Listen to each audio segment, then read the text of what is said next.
iniciando ao mesmo tempo o estudo de mais um livro das Escrituras. Amém? Vamos estudar um evangelho agora. Tá bom? Já estudámos um, vocês lembram-se qual foi? Evangelho segundo São Marcos, que foi o primeiro evangelho a ser escrito. Agora vamos estudar o último a ser escrito. Vocês sabem qual foi? João. Amém? O Evangelho de João ocupa um lugar único entre os 4 evangelhos do Novo Testamento. Enquanto os evangelhos sinóticos, o Mateus, Marcos e Lucas, nos apresentam muitos episódios semelhantes da vida de Jesus, João escreve o seu evangelho com um estilo muito mais teológico, simbólico e reflexivo, revelando quem Jesus é, mais do que apenas nos narrar o que é que Jesus fez. Citando Hernández Dias Lopes, diz que o Evangelho de João é o pináculo da revelação bíblica. É o livro mais lido do mundo.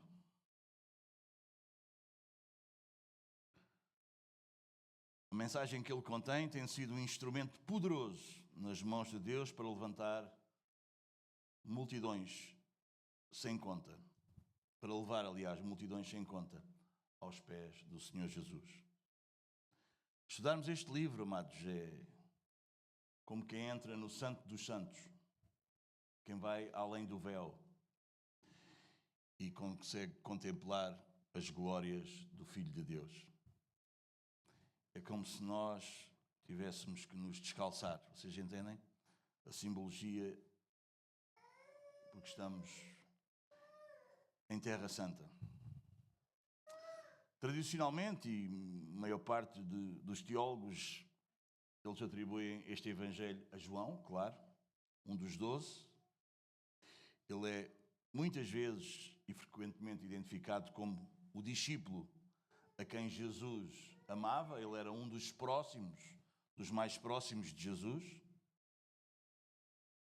O Evangelho provavelmente foi escrito no final do século I. Já os outros apóstolos estavam mortos, eles tinham sido martirizados. Os outros evangelhos já circulavam pelas igrejas, pelas comunidades, há mais de 40 anos, quando este evangelho foi escrito. Na altura, João estava em Éfeso, num contexto em que as comunidades cristãs já enfrentavam muitas perseguições e já tinham bastantes debates teológicos sobre a identidade de Cristo. O objetivo de João é conduzir-nos à fé em Cristo, claro, à experiência da vida eterna, e ele entendia isso como comunhão com Deus. Algumas características especiais e principais em João. Ele tem uma cristologia muito elevada, é apresentado Cristo como o Verbo, o Logos eterno de Deus, que se fez carne. Ele usa sinais em vez de milagres. João fala em sinais que revelam a identidade divina da pessoa de Jesus. Água em vinho, cura do cego, a ressurreição de Lázaro, entre muitos outros. João tem discursos profundos, longos ensinamentos sobre a vida eterna, a luz, verdade, o amor, Espírito Santo. Muito simbolismo, luz e trevas, água viva, pão da vida, pastor, videira. Tem uma grande ênfase no amor. Claro, o amor é o centro da vida cristã e do relacionamento com Deus. Os seus temas centrais são a identidade de Jesus como verdadeiro Deus e verdadeiro homem. A fé como caminho para a vida eterna. O amor como um mandamento fundamental, ou como o mandamento fundamental. O Espírito Santo como consolador e guia.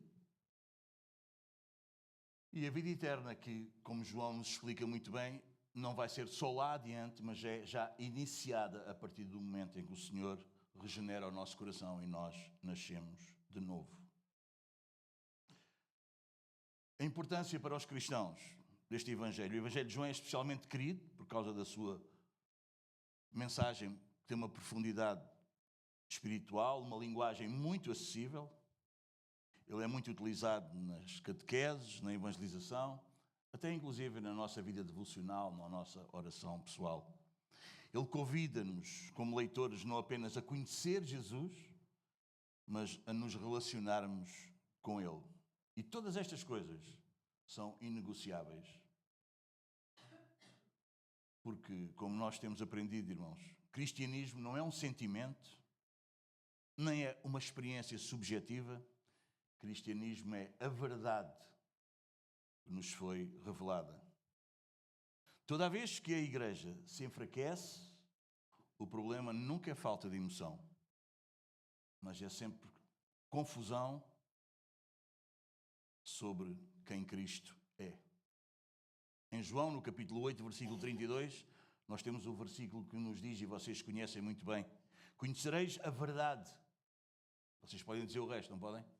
E a verdade vos libertará. João começa exatamente onde todo o discipulado deveria começar, na identidade de Jesus. Antes de perguntar o que é que Jesus pode fazer por mim, a Escritura responde-nos quem Ele é. Ninguém começa a construir uma casa pelo telhado, não é? Se o fundamento estiver errado, tudo o resto acaba por desmoronar. João começa por aí. Começa pelo fundamento. Vamos ler João capítulo 1, página 1386. E desafiava-vos esta semana vocês lerem os primeiros 18 versículos. Mas hoje vamos ler só os primeiros 5. Mas durante a semana vocês meditem nos primeiros 18 versículos. Está bem? Bom, eu não sei se vou conseguir falar acerca dos 5. Vou tentar. Temos um problema sempre com o relógio. Vamos ler as Escrituras então. No princípio era o Verbo. E o Verbo estava com Deus, e o Verbo era Deus. Ele estava no princípio com Deus. Todas as coisas foram feitas por intermédio dele, e sem ele nada do que foi feito se fez. A vida estava nele, e a vida era a luz dos homens. A luz resplandece nas trevas, e as trevas não prevaleceram contra ela. Vamos orar.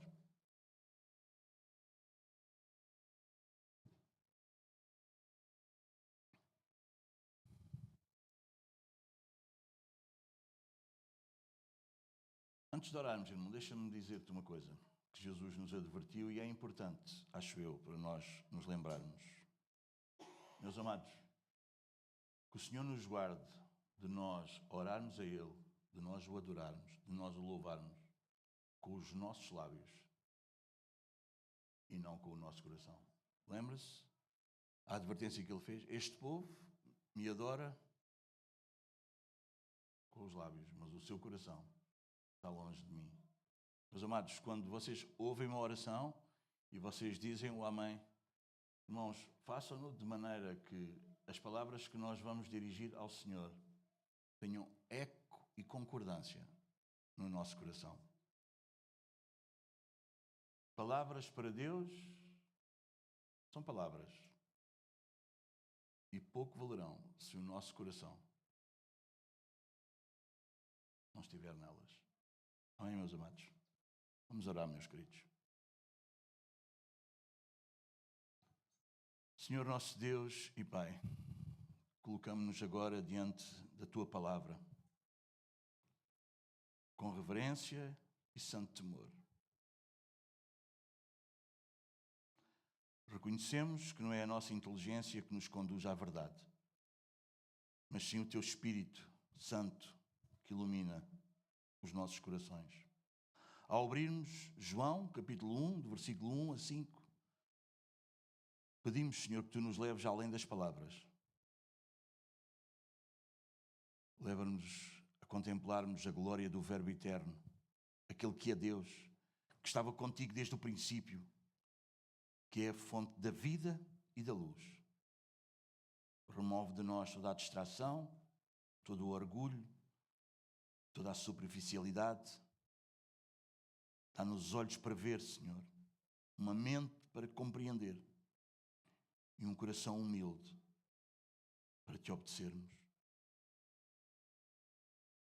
Que a Tua luz resplandeça em nós. Que ela revele quem Cristo é.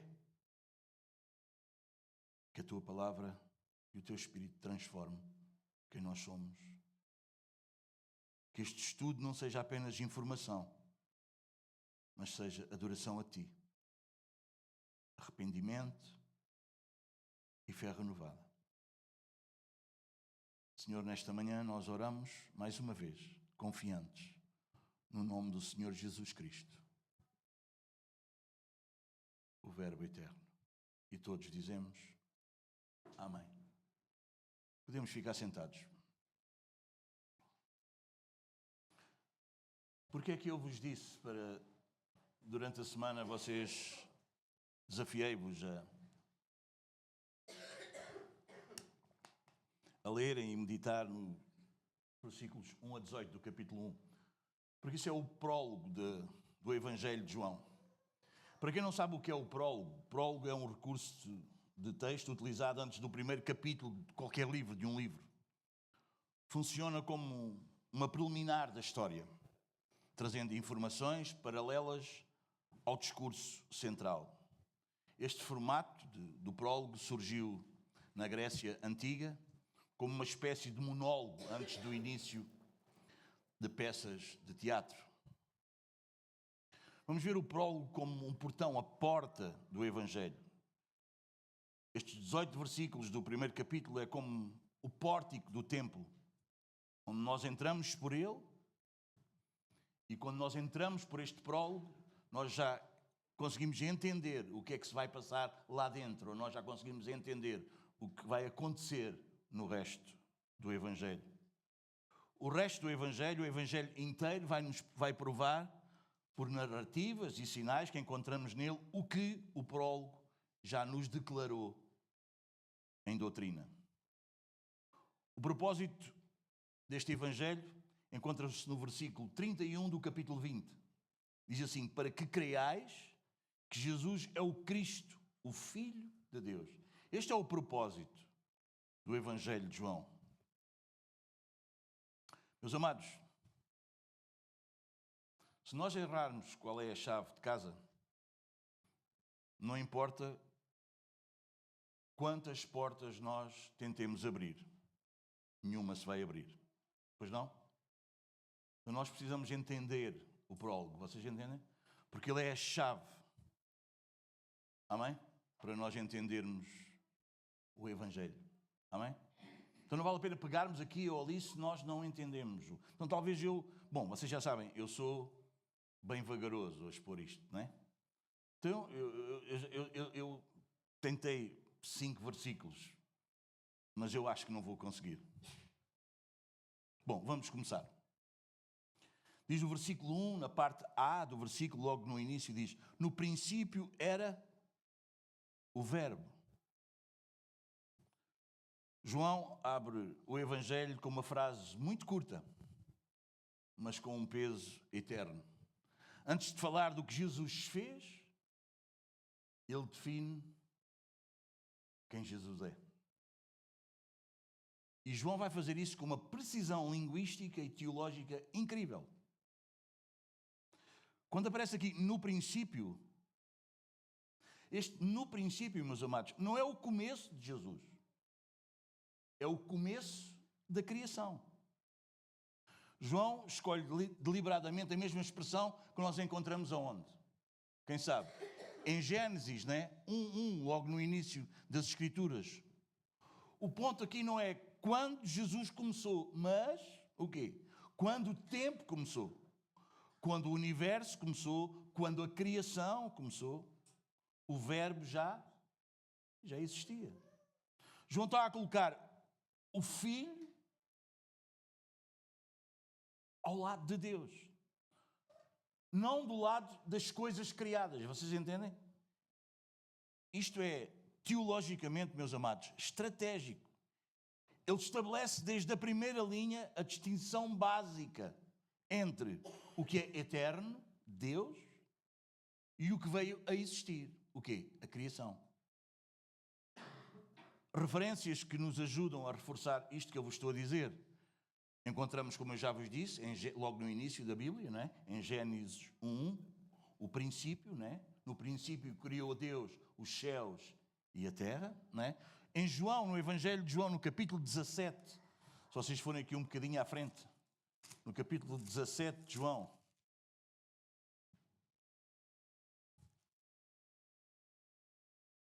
na oração sacerdotal de Jesus, olha o que Jesus vai dizer no versículo 5. E agora, quando ele está a orar ao Pai, e agora glorifica-me, ó Pai, contigo mesmo, com a glória que eu tive junto de ti, antes que houvesse mundo.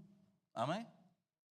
E Colossenses, capítulo 1, 16, 17, como nós ouvimos o Levi já ler no início do nosso culto, diz-nos que Cristo é antes de todas as coisas e o Criador de todas as coisas. O verbo aqui era, tira de nós a ideia de algo criado. Ele usa o imperfeito do verbo, ele usa o ser, o estar. Este imperfeito comunica existência contínua no passado, não aponta para um começo, descreve um estado já em curso. João poderia ter usado, veio a existir, tornou-se.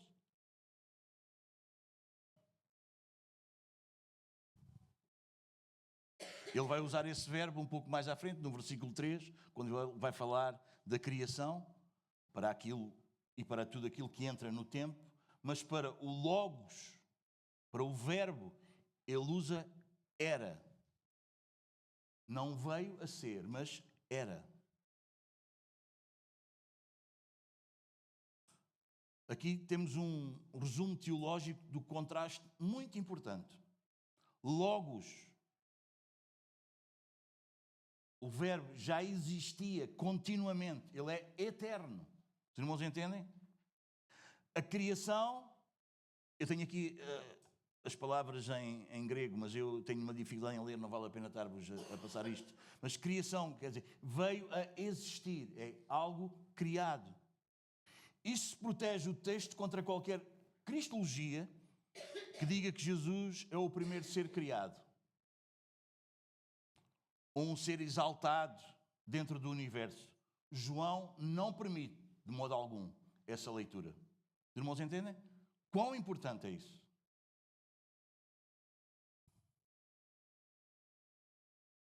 João, no capítulo 8, versículo 58, ele vai dizer: antes que Abraão existisse, eu sou, o eu sou, que Moisés levou para o povo quando estava no Egito, quando Moisés pergunta a Deus: Deus, a quem é que eu vou dizer que tu és? Qual é o teu nome? E ele diz ao povo: o eu sou. Amém? É a mesma lógica. Cristo não é apenas antigo.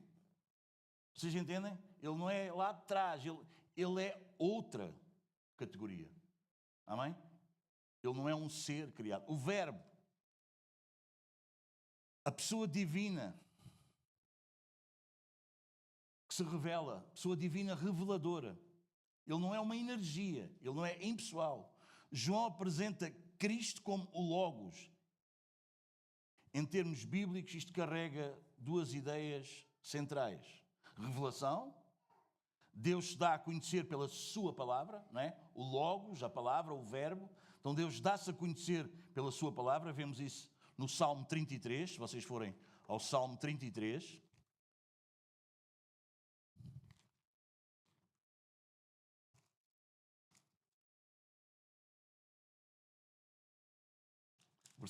versículo 6, página 766 do Antigo Testamento.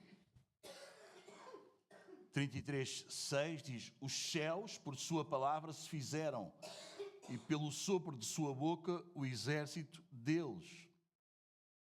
No Novo Testamento, em Hebreus,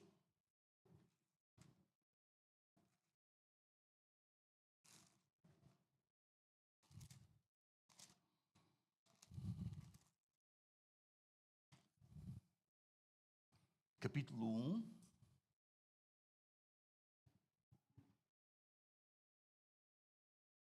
versículos 1 e 2.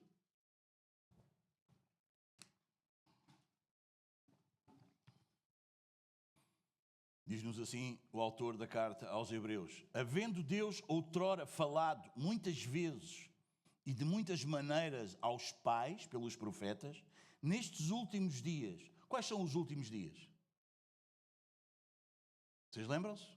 Quando nós lemos últimos dias nas Escrituras, o que é estes últimos dias? É os dias entre a primeira vinda de Jesus até à sua segunda vinda. Esse espaço de tempo contempla os últimos dias.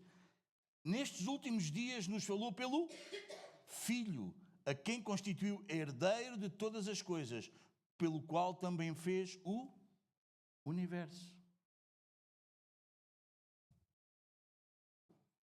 Então este Logos, a palavra, o verbo, vocês entendem, meus amados irmãos? É uma ação eficaz.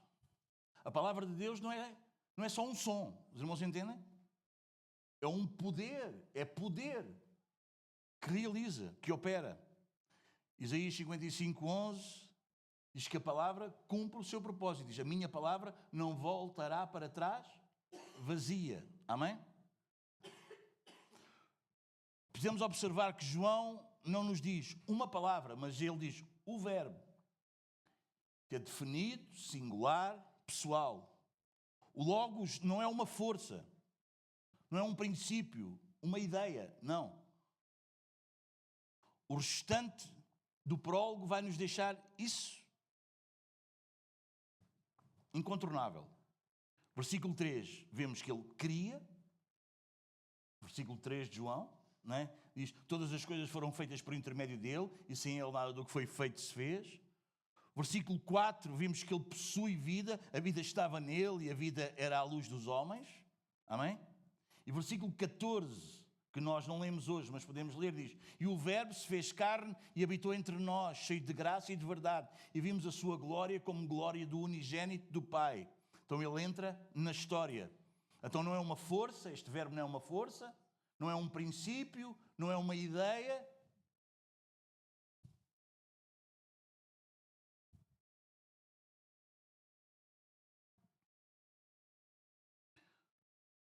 Amém? É uma pessoa que nós sabemos bem quem é Cristo. Amém? Quando o universo começou, o verbo já existia, ele é eterno. Então isto quer dizer que Cristo não faz parte do cosmos, ele é anterior ao cosmos. Cristo não é um mensageiro criado, ele é o eterno Filho. E quer dizer que o cristianismo não começa com o presépio, não é? Com o nascimento de Jesus, começa na eternidade.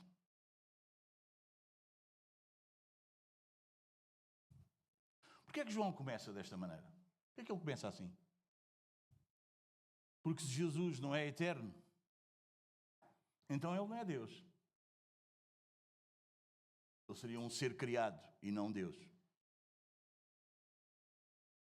Ele não poderia ser criador.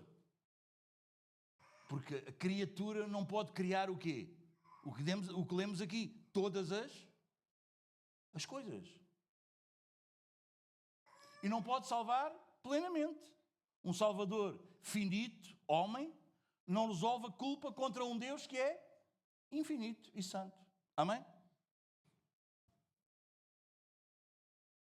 Então João começa onde a fé bíblica deve começar, na identidade verdadeira da pessoa de Cristo. Se João 1 esta parte A é verdade, e de facto é, então Jesus não pode ser uma parte da nossa vida. Jesus não pode ser uma parte da tua vida. Ele é Deus. Ele é o Senhor. E a resposta a isso, a nós entendermos esta verdade, meus amados, não pode ser curiosidade religiosa. Nós não estamos a estudar o Evangelho de João porque temos uma curiosidade religiosa e queremos saber mais coisas. Vocês entendem? Não pode ser. Precisa ser adoração.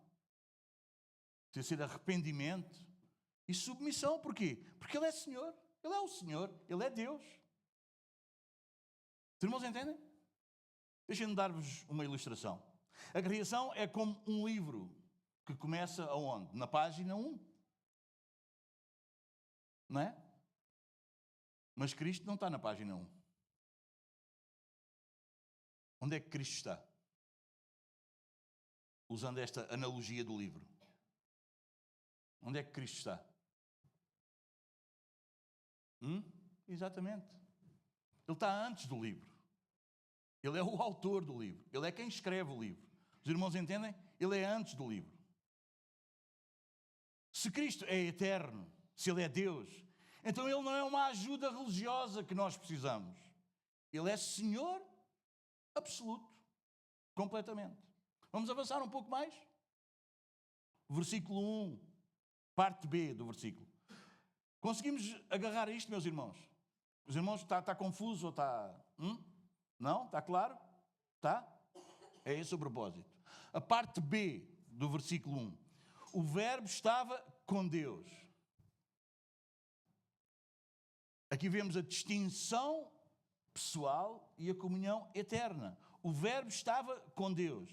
Se João 1, na parte A, estabelece a eternidade do verbo, a parte B estabelece a distinção pessoal dentro da divindade. Aqui João faz algo teologicamente delicado, mas absolutamente essencial para nós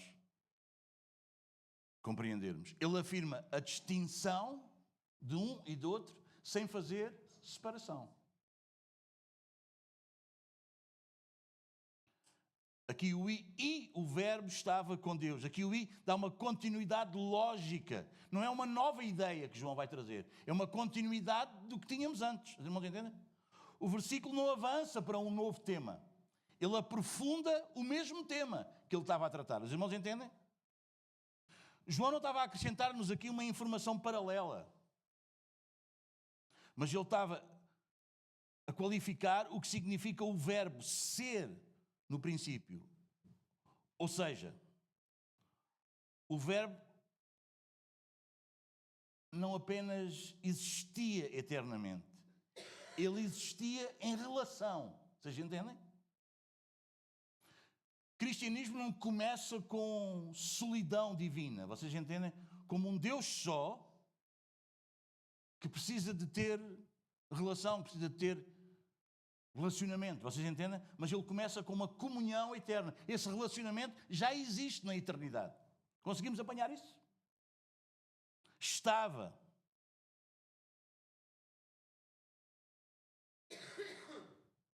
João repete o verbo. E isto é decisivo. O verbo não passou a estar com Deus. João diz-nos que ele sempre esteve com Deus. Conseguimos perceber quão precioso é isto e quão profundo e importante é isto? Por causa de muitas heresias que se levantam. A comunhão entre o Pai e o Filho não teve início. Porque eles são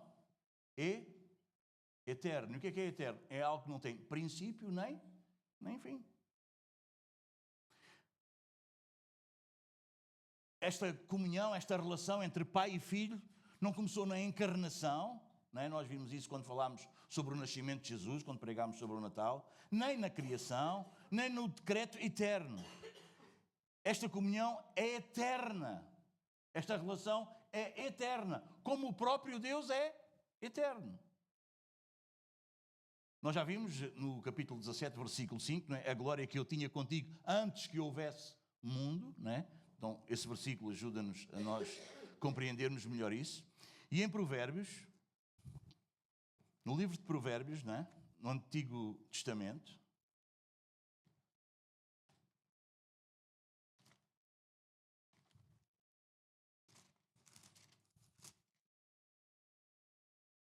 quando nos fala da sabedoria, no versículo 30, a eternidade da sabedoria, no versículo 30 diz: E então eu estava com ele, e era seu arquiteto, dia após dia eu era as suas delícias, folgando perante ele em todo o tempo. Amém?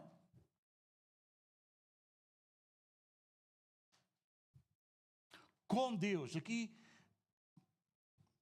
vou tentar passar isto para vocês no grego, é proston theon. Aqui é o coração do versículo. João não está a usar aqui uma preposição simples para a palavra que nós temos em português de com. Ele usa o prós, carrega a ideia de movimento em direção a. Carrega dentro desta expressão o relacionamento pessoal. Vocês entendem? Uma orientação face a face. João está aqui a ter uma linguagem relacional, de relação, não de espaço. Vocês entendem?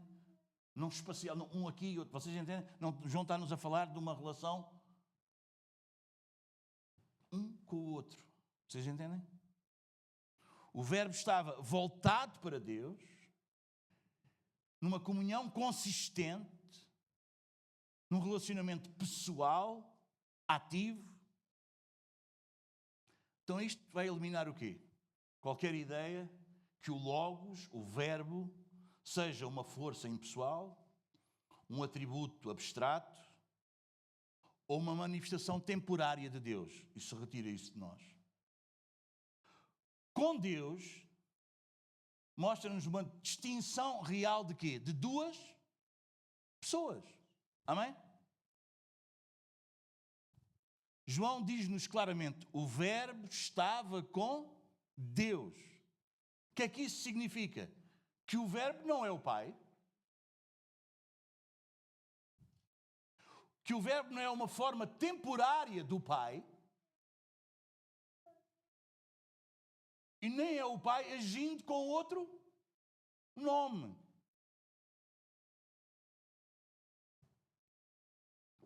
João fecha aqui a ideia do modalismo, a ideia de que Pai, Filho e Espírito Santo são apenas modos de Deus. João não permite isso. Textos que confirmam esta distinção nós encontramos no versículo 18 do capítulo 1 de João, ainda aqui no prólogo, que nós estamos a começar a estudar. Olha o que é que diz o versículo 18. Ninguém jamais viu a Deus. O Deus unigênito, que está no seio do Pai, é quem o revelou.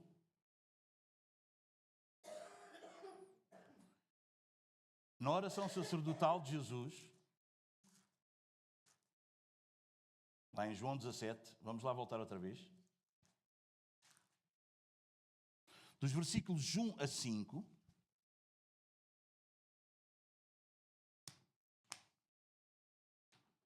mostram-nos essa distinção.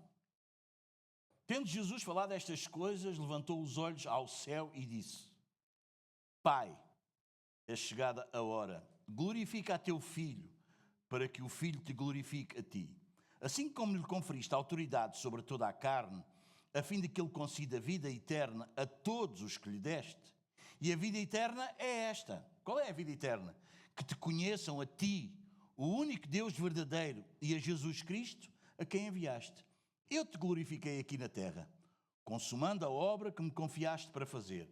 E agora glorifica-me, ó Pai, contigo mesmo, com a glória que eu tive, junto a ti, antes que houvesse mundo.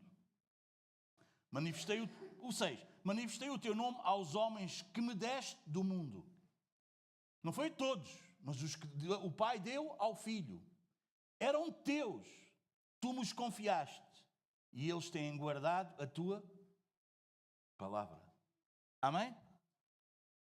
Em João, no capítulo 3, vamos ler muitos versículos, tá bom? Estamos a estudar o Evangelho. João, capítulo 3.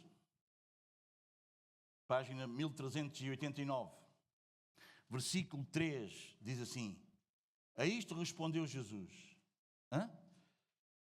Versículo 35, peço desculpa, eu enganei-me na referência. 3:35, página 1391. 3:35. O Pai ama ao Filho e todas as coisas tem confiado às suas. Amém? O que é uma das coisas que o amor exige é o quê? Uma relação.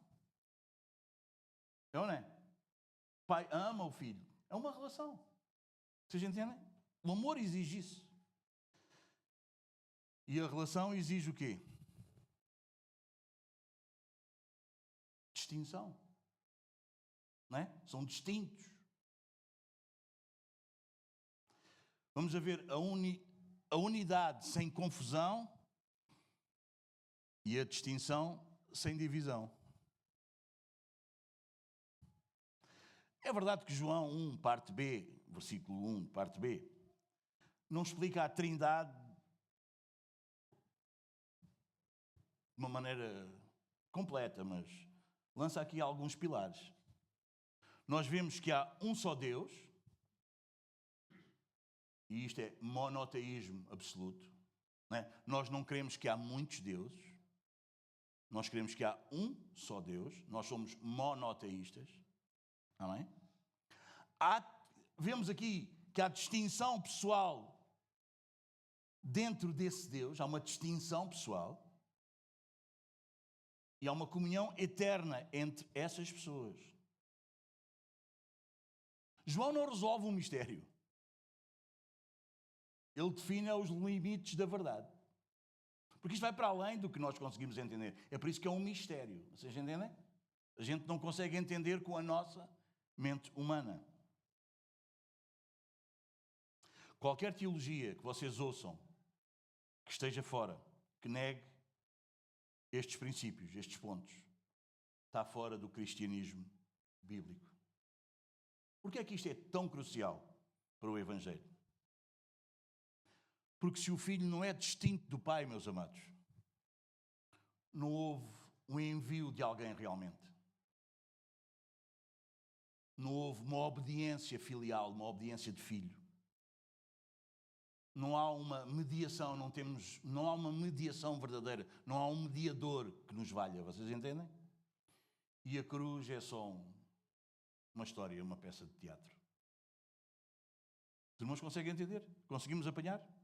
Mas porque o Filho estava com Deus, então ele pôde ser enviado, João 3,16, porque Deus amou o mundo de tal maneira que deu o seu Filho unigênito para que todo aquele que nele crê não pereça, mas tenha a vida eterna. Então ele pôde ser enviado, ele pôde obedecer, Filipenses 2, 6-8, não é? Ele que era em forma de Deus, não teve por usurpação ser igual a Deus, antes se esvaziou, não é? Humilhando-se a si mesmo e foi, não é? Até à morte, e morte de cruz. 1 Timóteo 2,5, ele pode ser o nosso mediador. Só há um mediador entre Deus e os homens, não é Maria, não é os santos. A Bíblia diz que só há um mediador, que é quem? Jesus Cristo, homem. E só Ele nos pode reconciliar com Deus verdadeiramente. Então vocês percebem a importância do que João está a escrever no seu Evangelho, logo no início? O Verbo é eternamente Deus e eternamente em comunhão com Deus. Não há uma hierarquia ontológica aqui, uma inferioridade na essência, não há. Nem sequer há confusão de pessoas. Há igualdade de natureza e distinção pessoal. Deixem-me dar-vos um exemplo, para se tornar assim mais simples. Todos nós temos a natureza humana. Temos a mesma natureza ou não? Ou há aqui algum que é natureza de animal, de bicho? Todos nós temos a natureza, mas somos pessoas distintas, ou não? É isso que estamos a falar. Deus Pai e Deus Filho, eles têm a mesma natureza. Ok? Mas eles são pessoas distintas. Amém? Está mais claro? Oh, podia ter começado por aqui e por aqui tanto do resto, não é? Ficou claro, não ficou? Amém? É isso que João nos está a dizer. E isso é importante, irmãos. Isso é muito importante. Deus criou por como é que eu ia dizer isto? Deus criou porque Deus transbordou de amor.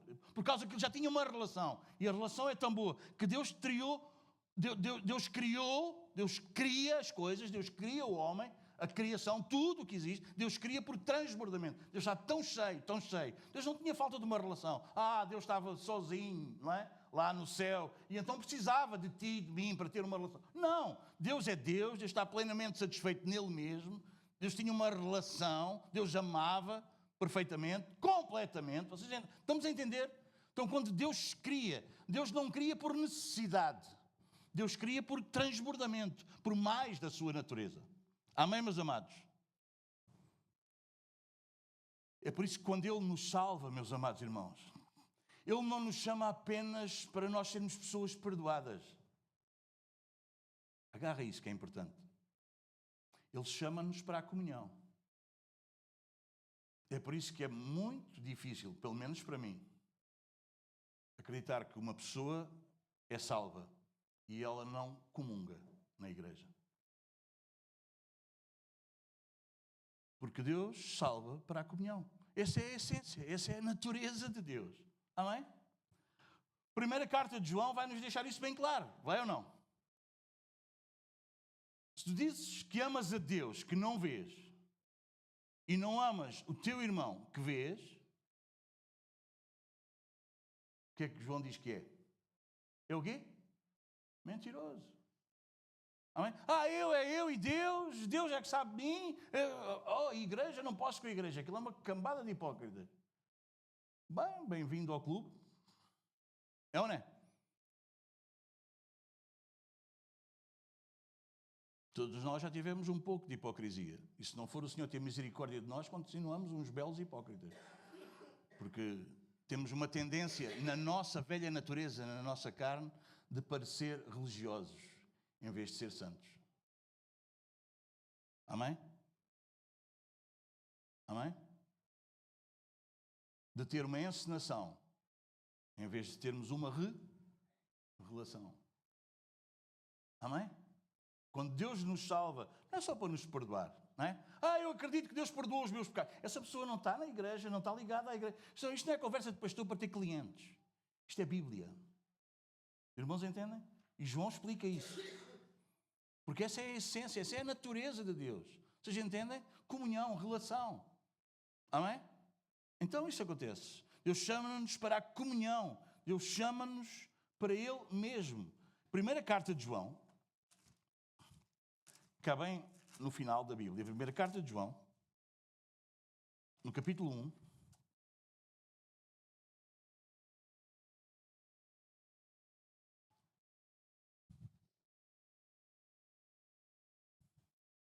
olha o que é que diz. O que era desde o princípio, o que temos ouvido, o que temos visto com os nossos próprios olhos, o que contemplamos e as nossas mãos apalparam com respeito ao verbo da vida. E a vida se manifestou, e nós a temos visto, e dela damos testemunho, e vos-la anunciamos, a vida eterna, a qual estava com o Pai e nos foi manifestada. O que temos visto e ouvido, anunciamos também a vós outros, para que vós igualmente mantenhais comunhão conosco. Ora, a nossa comunhão é com o Pai e com o Filho, Jesus Cristo. Estas coisas, pois, vos escrevemos, para que a nossa alegria seja... Vamos entender? Amém? Amém? Aleluia!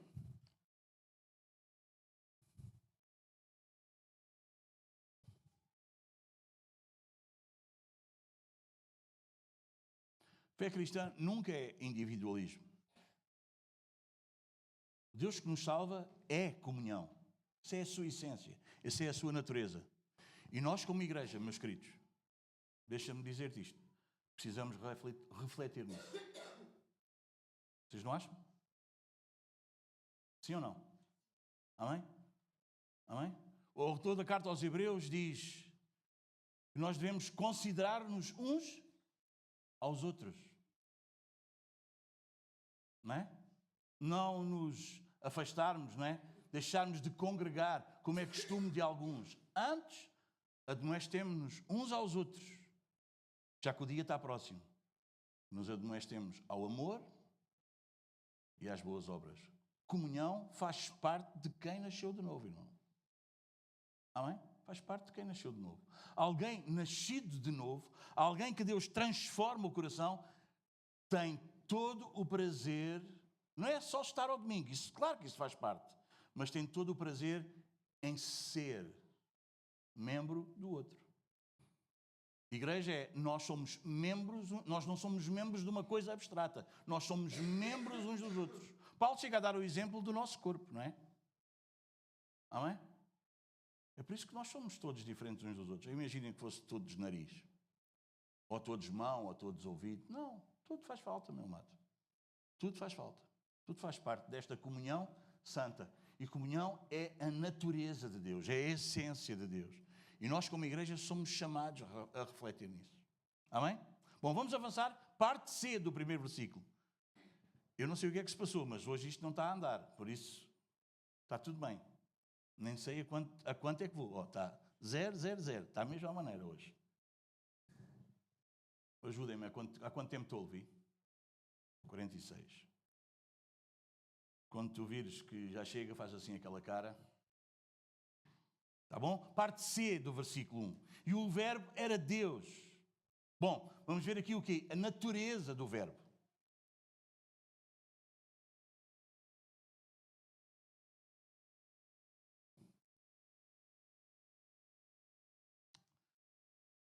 Obrigado. Eu sei que ias pôr do 0, ele veio pôr aqui mesmo do... Ok? Vamos avançar? E o verbo era Deus. João chega aqui ao clímax cristológico deste versículo. Depois de afirmar a eternidade do verbo, na parte A do versículo 1, e a distinção pessoal entre o verbo e o Deus Pai, na parte B, João agora afirma sem qualquer ambiguidade a plena divindade do verbo.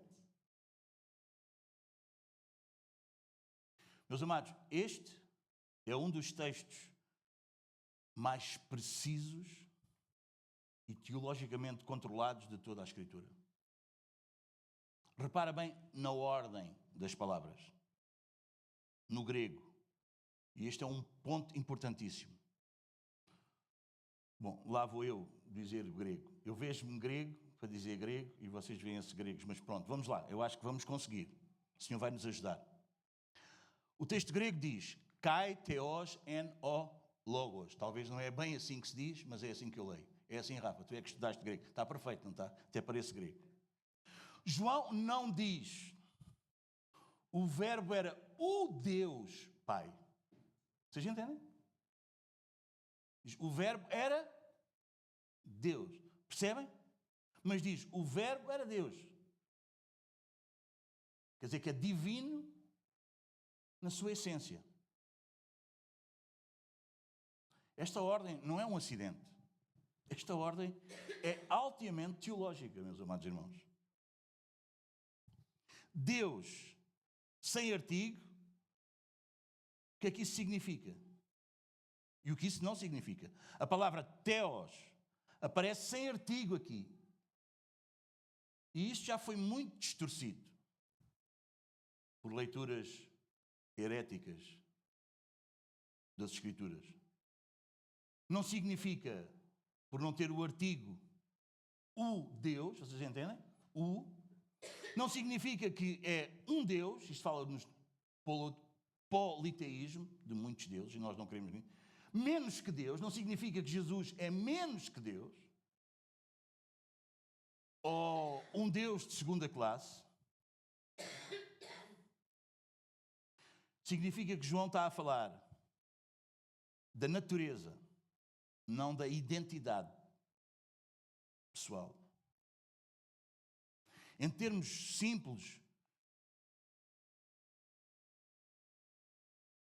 João não nos está a dizer quem o verbo é, pessoa, mas o que o verbo é em sua essência.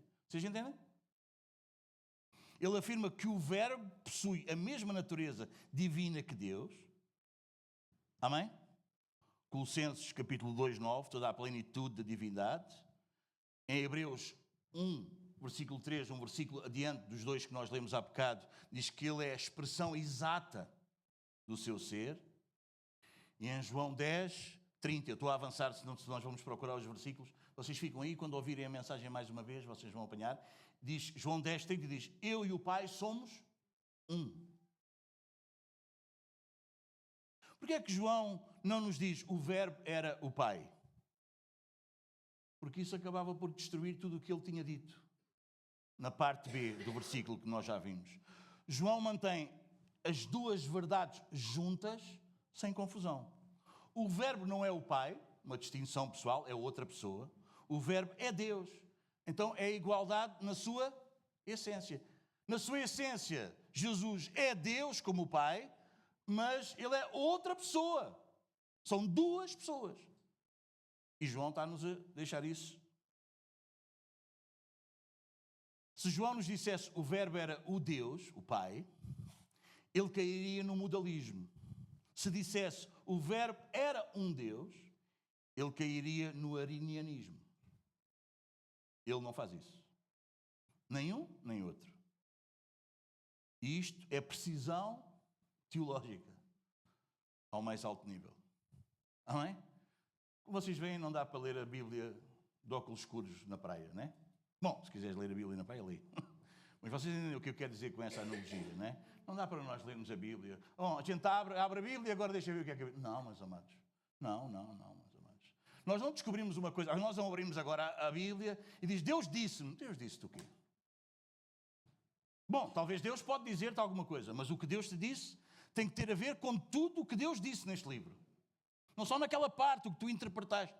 Porque nenhuma interpretação, nenhuma revelação da palavra é de particular interpretação. Vocês entendem? Não é uma coisa que Deus me diz só a mim. Deus me disse só a mim. A igreja não começou ontem. Não começou na América, não começou com os brasileiros, como alguns dizem. Não começou. Não. Vocês entendem, meus amados irmãos?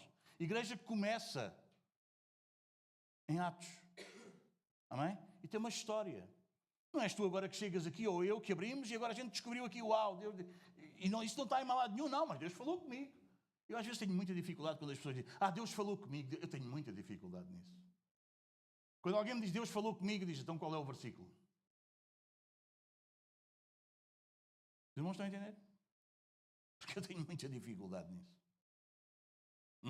Mas ele andou 40 anos no deserto, Deus falou 3 vezes com ele. Entendem? Amém, meus amados? Precisamos ter cuidado com isso. Então, é importante nós estudarmos as Escrituras, acompanhados por o quê? Pelas Escrituras. Porque as próprias Escrituras se interpretam ela mesma. Este livro é o livro de um autor. Qual é o nome do autor? Então, Gênesis não se pode contradizer com João. João não se pode contradizer com Apocalipse. Nem com Neemias, nem com Salmos. Amém? Porque Deus não se contradiz. Então nós temos que estudar as Escrituras à luz das Escrituras. E mesmo quando estudamos as Escrituras à luz das Escrituras, nós precisamos também conhecer alguns que já viveram antes de nós, que também estudaram as Escrituras. Porque provavelmente Deus não nos achou assim tão especiais e agora a nós, nesta era, é que nos veio dar aqui a revelação toda e nós somos os maiores e agora descobrimos a pólvora. Não, meus amados irmãos. Não. Amém?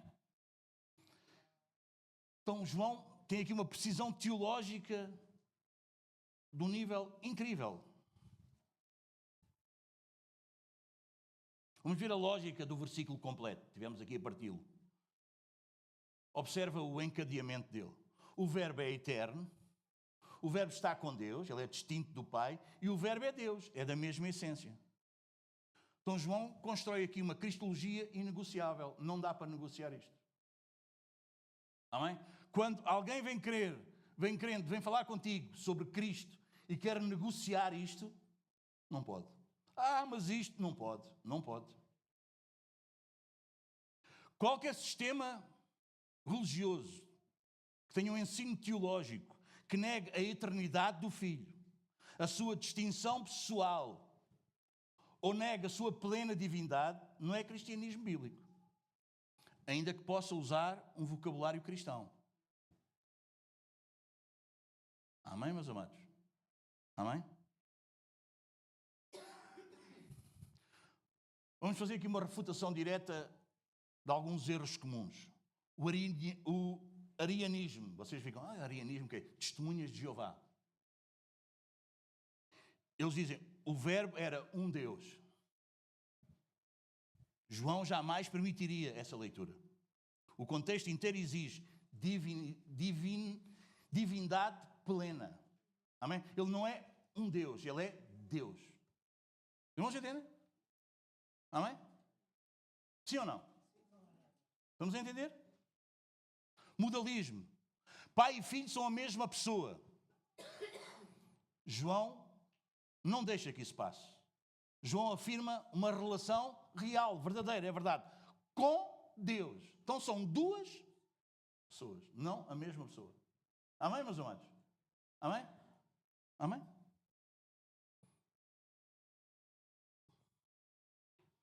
A cristologia liberal, que hoje em dia está muito na moda, mostra que Jesus é apenas um homem excepcional, um bom homem que viveu. Temos que imitar o que Jesus, vocês entendem? Ele é um bom homem. Há muita gente que confunde cristianismo com sermos boas pessoas. É por isso que quando às vezes nós somos mais rígidos com alguém, mais firmes, as pessoas ficam, lá da igreja e é tão... Não.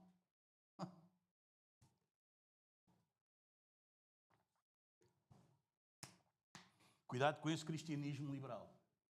Com sermos bonzinhos. Não é? Esse fez logo que é lá da igreja. É uma paz quando a gente está com ele. Uma paz, a gente vê logo que ela... Eu vi logo que era de lá da igreja. Aquilo. Sabe o que é que às vezes estão a dizer que é paz? É gente que o outro está a enganar e ele fica calado. O outro está a fazer o que não deve e ele não abre a boca. O outro está a consumir drogas e só porque ele bebe Coca-Cola e não bebe álcool, nem sequer exorta ao outro que ele está a caminho do inferno. Vocês entendem? Mas é boa pessoa. A gente está com... um rapazinho maravilhoso, pá. Mesmo, aquilo é mesmo, ele nunca... Não, irmãos, não. Se nós amamos o bem, nós temos que odiar o mal. É contra a natura. Luz e trevas não têm comunhão. Amém? Os irmãos entendem? Não é? Vocês percebem? Não quer dizer que temos que ser brutos, que temos que ser mal educados. Quer dizer que uma coisa é uma coisa, outra coisa é outra coisa. Mas este cristianismo liberal leva a isso. João não diz que Cristo é um homem especial, excepcional, muito bom. Aliás, quando vem alguém ter... Lembram-se? Quando vem alguém ter com Jesus e diz, bom mestre. O que é que Jesus disse? Porquê é que tu me chamas bom? Se bom só há um, que é Deus. Jesus sabia o que é que ele estava a querer dizer, não é? Jesus conhece-nos. Não só o que dizemos, mas o que nós queremos dizer. Bom mestre, o que hei de fazer para herdar a vida eterna? Não é?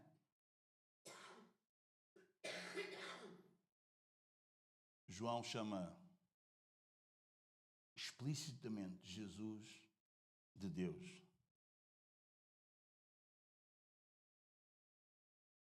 Então,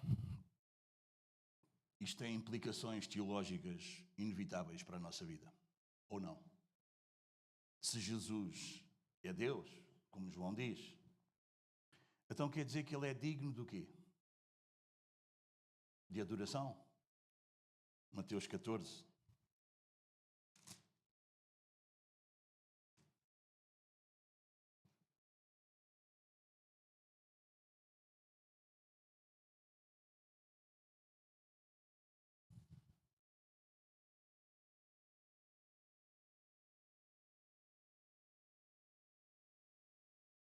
Versículo 33, quando Jesus anda sobre o mar,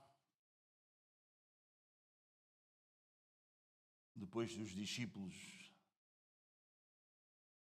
estarem cheios de medo e confundirem-no com um fantasma.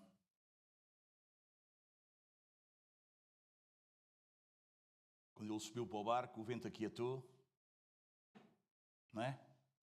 E os que estavam no barco, versículo 33, estou só a resumir a passagem, 14:33 de Marcos, diz: e os que estavam no barco o adoraram, dizendo: verdadeiramente és Filho de Deus.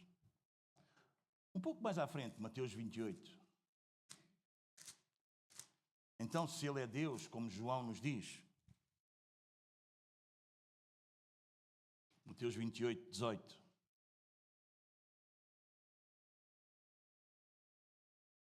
O que é que Jesus diz aos discípulos na grande comissão? Jesus, aproximando-se, falou-lhes, dizendo: toda a autoridade me foi dada no céu e na terra. Então, se ele é Deus, ele tem autoridade absoluta. Hebreus, capítulo 9.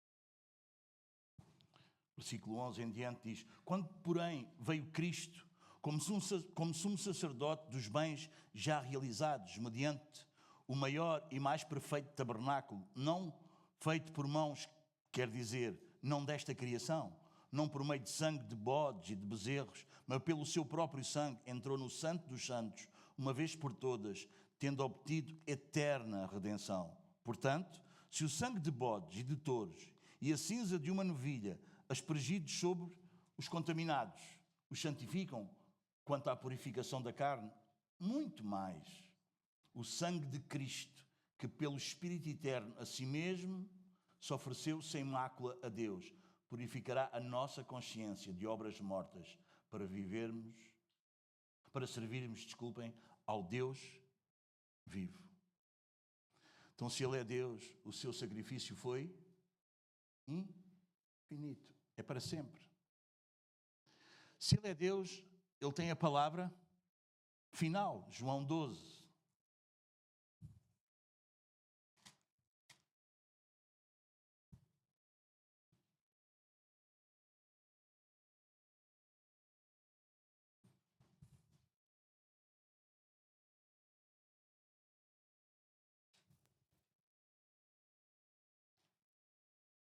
(44 a 48). Jesus clamou dizendo, isto é um resumo do ensino de Jesus aqui em João. Jesus clamou dizendo: quem crê em mim, ou quem crê em mim, crê não em mim, mas naquele que me enviou. E quem me vê a mim, vê aquele que me enviou. Eu vim como luz para o mundo, a fim de que todo aquele que crê em mim não permaneça nas trevas. Se alguém ouvir as minhas palavras e não as guardar, eu não o julgo, porque eu não vim para julgar o mundo, e sim para salvá-lo. Quem me rejeita e não recebe as minhas palavras, tem quem o julgue. A própria palavra que tenho proferido, essa o julgará no último dia. Então ele tem a palavra final, porque ele é Deus. Meus amados, um Cristo que não é Deus não salva.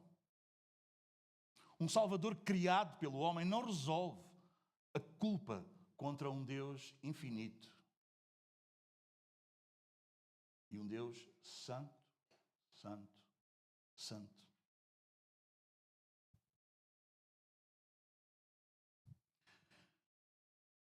Jesus Cristo, irmão, não é semelhante a Deus. Jesus Cristo não é representante de Deus. Jesus Cristo é Deus, na sua essência. Embora ao mesmo tempo Ele não é o Pai, Ele não confunde pessoas, Ele divide a divindade. Isto é cristianismo bíblico. Amém, meus amados?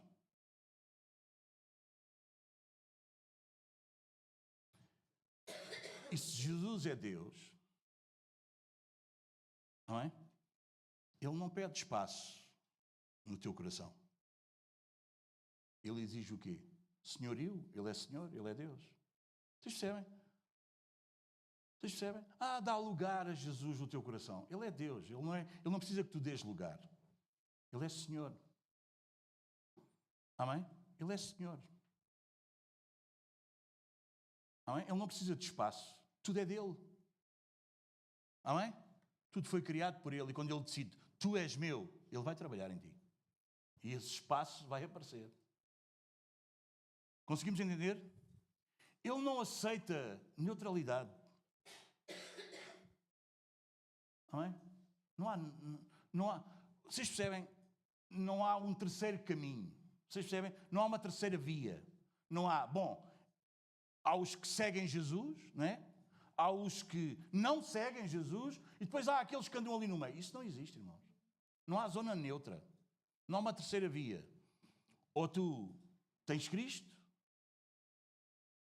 ou tu não tens nada. Porque Cristo não é só o que nós precisamos. Cristo é tudo o que nós temos. Fora dele, não há nada, meus amados. Ele não é um acessório da fé. A única resposta coerente a estes versículos, meus amados, ou melhor, a este versículo, ainda não saímos do primeiro e eu acho que não vamos sair. Vamos terminar. A única resposta coerente é o quê?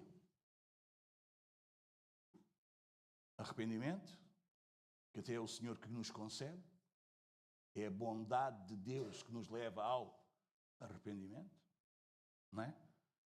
A fé, que é Deus que nos dá, não é? Nós somos salvos pela graça, por meio da fé. Isto não vem de vós, é dom de Deus, para que ninguém se glorie. Amém? Lá em Efésios capítulo 2, versículo 8. Amém? A fé, tu crês, foi Deus que deu. Lá em Romanos, Paulo vai dizer, a fé não é de todos. Mas porquê é que tu não crês? A fé não é de todos. A fé não é de todos. Nós não conseguimos obrigar o outro a crer. Nós só podemos assistir o que Deus faz na vida do outro, quando o outro começa a crer. Nós temos, uau, que fantástico. Amém? Amém, meus amados? O que é que nós podemos fazer? Nós sabemos que a fé vem por ouvir e ouvir a palavra. O que é que nós temos que fazer? Anunciar a palavra, sermos fiéis à palavra, falar a palavra, pregar a palavra, ensinar a palavra, expor a palavra, e a palavra vai fazer o trabalho. Porque a fé vem por ouvir e ouvir pela palavra de Cristo. O que nós temos que pregar é Cristo, o Cristo da Bíblia, não um Cristo que às vezes as pessoas querem ouvir, mas o Cristo das Escrituras. Amém? Então, o que é que este versículo 1 exige de nós? Se Ele é Deus, arrependimento, fé e o quê? E se Ele é Deus, Ele é Senhor. Uma submissão total. Amém? A um Senhor, digam-me lá, a um Senhor diz não. Se nós dizemos não a um Senhor, Ele já não é Senhor, somos nós o Senhor. Ou não? Se Ele é Senhor, é Senhor. A um Senhor não se diz não. É por isso que a obediência é para filhos. Nós não conseguimos ensinar boas práticas, mesmo na educação dos nossos filhos. Nós devemos educar os nossos filhos, irmãos, a eles terem boas práticas. Mas cuidado, se tu só ensinas práticas. Nós não queremos filhos bem comportados. Só. Nós queremos filhos convertidos. Não sei se apanhaste. Sim? Porque há gente muito bem comportada, moralmente impecável, que está no inferno. Porque uma das coisas que o inimigo da nossa fé faz é muitas vezes nós sermos pessoas moralmente corretas, mas não sujeitas ao senhorio de Cristo. Porque Ele sabe que com isso nós não chegamos ao céu. Ninguém chega junto do Senhor por ser correto, por ter um bom comportamento. Amém? Por obras. Nós só chegamos através de Cristo.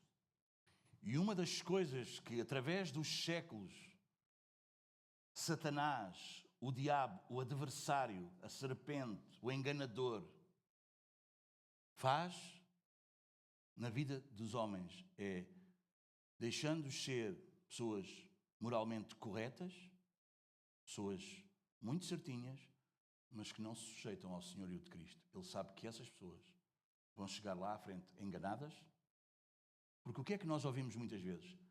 Eu devo ir para o céu, eu não fiz mal a ninguém, eu não matei ninguém, eu até me porto como deve ser, eu trato bem todas as pessoas, eu sou uma pessoa... É ou não é verdade o que nós ouvimos? Pois, deixa-te estar nesse caminho que tu vais... Esse caminho vai-te levar direitinho para longe de Deus. Amém, meus amados? Porque só há salvação em Cristo. Amém? Amém, meus amados? Vamos adorar o Senhor? Foi um bom início? Peço desculpa, só deu o versículo 1. Quer dizer que vai demorar um bocadinho, não vai?